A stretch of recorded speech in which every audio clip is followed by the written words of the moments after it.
We do want to continue on as we're talking a lot about what's happening today on Capitol Hill.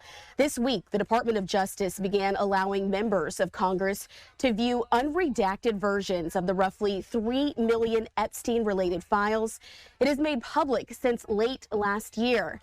It was under strict supervision at an office in Washington, D.C. that several lawmakers have already seen some of those materials. This includes Republican Representative Nancy Mace, who says that she plans to seek testimony from several individuals named in those files. And so to talk a lot more about that experience, I want to bring her into the conversation now. Representative Mace, thanks so much for being with us here on Live Now from Fox. Yeah, thank you for having me. Well, let's start with the very beginning. You've been very vocal on social media about your experience, what you saw as you were able to view some of those unredacted documents. This is the first week that this has been available for representatives like yourself to be able to go see some of that. You came away, though, with 11 names. Tell me a bit more about that experience and those names and why they stuck out to you. Far more than that, actually. We're talking about witnesses, possible co-conspirators, possible participants, possible predators.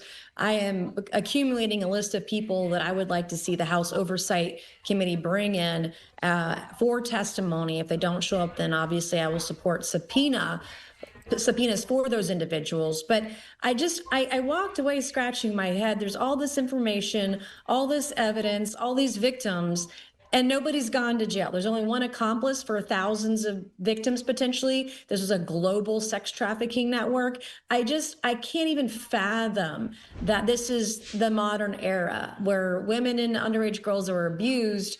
And because you're rich and powerful, or maybe you have a title by your name, that you can get out of it. And those redacted documents are showing on the screen. Most members of Congress, we still can't see that information because it is still completely redacted.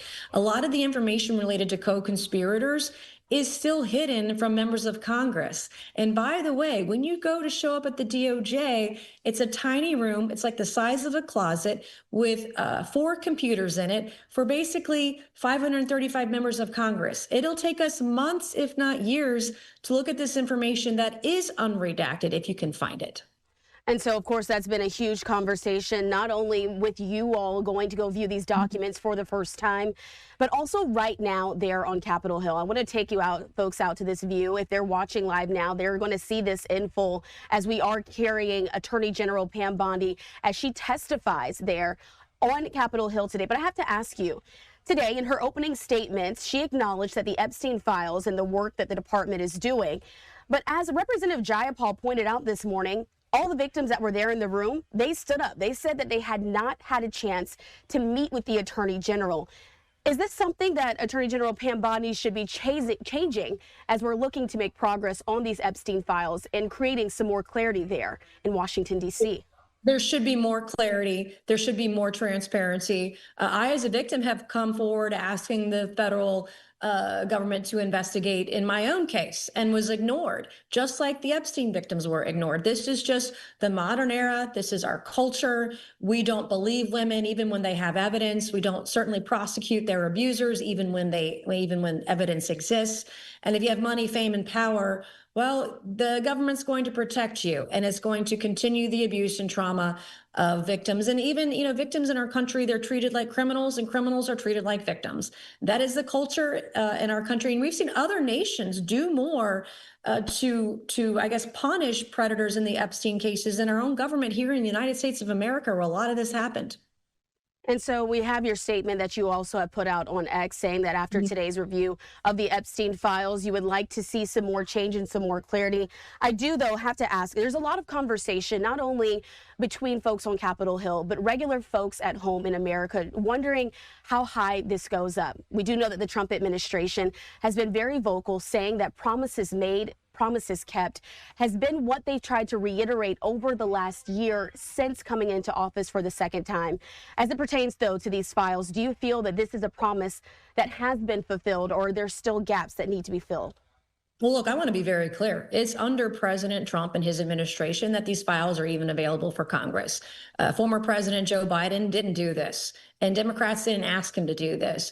And this has largely turned into a witch hunt that doesn't exist. Donald Trump is exonerated in the files, and it's very clear he went to the police, went to the feds, and talked about, and I think he might have been one of the very first earliest whistleblowers on Jeffrey Epstein because of what was going on at Mar-a-Lago and him kicking him out. So I think that, my biggest frustration right now is politicizing this. This spans multiple administrations, multiple DOJs, multiple FBI, multiple prosecutors. I'm going to be releasing a letter today to the Southern District of New York that supposedly provided these documents redacted. I can't view them. That document right there, I can't view because it is redacted, because it was provided by the Southern District of New York redacted. I don't get access to that information unredacted. And so I'm going to be moving very fast and very aggressively to get the information that the American people deserve. And I will be naming names as far as it goes, as high as it goes. I don't care. And when you mentioned that, you said you don't want to see politicizing of this. This has been something that we've seen bipartisan support on, Republicans and Democrats both speaking out together, asking for transparency here. Do you see this as something that can bridge the gap between the two parties as so much of the country is watching on?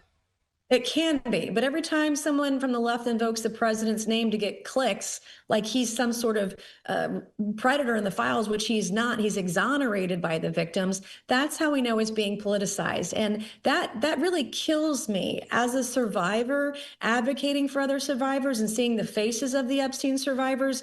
We want them to be successful. We want them to get the truth. We want them to get justice. And so this has to be personal. It cannot be political for those who are advocating on their behalf. And we have to work together, both as Republicans and as Democrats. We must work together to get these girls justice. And Representative Mace, we've been focusing a lot on what's happening there with your work on Capitol Hill, but I want to take it back to your home state for our last question here. We know that you're running in the governor's race there in South Carolina. Of course, the primary is coming up in a few months in June. What are you working on and working right now to sort of provide for South Carolinians heading into this very important election year? Well, we're several points ahead of anybody else in the governor's race right now, and I'm deeply grateful and humbled by the support across the state of South Carolina. I'm the only candidate that's putting forth detailed plans. For example, I have a plan to eliminate the state income tax to zero in approximately 3 or 4 years. I have aggressively been putting out legislation and policies that I have personally written to address affordability, cost of living, illegal immigration, law and order, public safety, education, women and children, the energy crisis that South Carolina is inside of right now. Every issue I have a policy for that I have personally drafted, and we're getting that information out almost daily to the voters of South Carolina because I want them to know that no one is going to work harder for them to make South Carolina bigger and better and more prosperous than it's ever been before. Well, we certainly appreciate you for joining us here on Live Now from Fox. Thank you, again, for your thoughts that we've had on the Epstein files. We're going to continue to track that story, and we hope you'll join us again soon. Thanks so much. Thank you, and God bless you.